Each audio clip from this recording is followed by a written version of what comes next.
Lahore high court में crypto currency की कानूनी हैसियत बारे दरखास्त पर समाअत। अदालत का स्टेट बैंक लाहौर और कराची में मुशावरती वर्कशॉप कराने का हुक्म।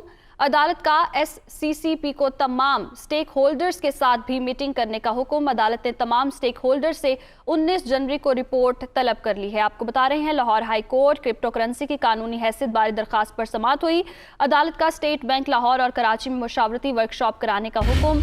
अदालत का SCCP को तमाम स्टेक होल्डर्स के साथ भी मीटिंग करने का हुक्म सामने आया है।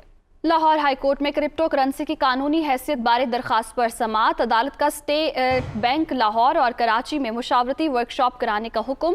अदालत का SCCP को तमाम स्टेक होल्डर्स के साथ भी मीटिंग करने का हुक्म। अदालत ने तमाम स्टेक होल्डर्स से 19 जनवरी को रिपोर्ट तलब कर ली है। आपको बता रहे हैं, Lahore high court crypto currency की कानूनी हैसियत बारे दरखास्त पर समाअत हुई।